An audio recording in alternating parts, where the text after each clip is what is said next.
Nous allons maintenant parler des URL params ou paramètres d'URL. Ce sont des portions dans notre URL qui permettent de passer des données d'une page à une autre dans notre application.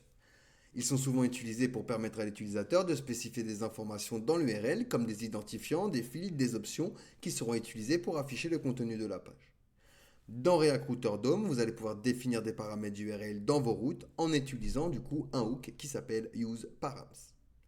Par exemple, ici, je vais aller ici dans Profile et je vais venir import du coup le hook use params from donc React Router DOM. Comme pour use navigate, ici je vais faire une const params est égal à use params.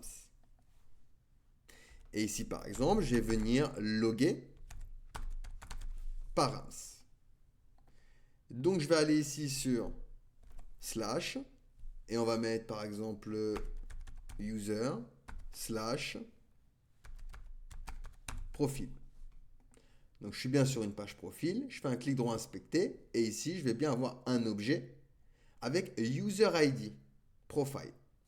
Si je mets user 222, je vais avoir ici, vous voyez, user ID, ce que j'ai mis après mon slash. Donc maintenant ce que je vais pouvoir faire, c'est mettre dans une variable user ID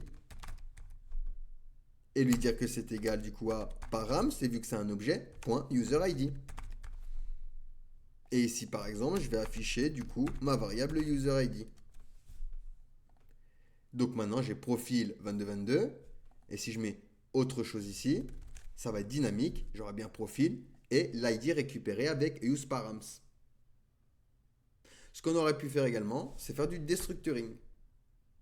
Donc au lieu de faire ceci, on aurait pu directement lui dire const user ID est égal à params. Et du coup, ça fait exactement la même chose. Si ici je mets 555, j'aurai bien ici l'ID 555. Donc voilà pour useParams, qui est un objet qui nous permet de récupérer du coup des informations dans notre URL. Allez, posez-moi des questions si vous en avez, sinon on va pouvoir passer à la suite.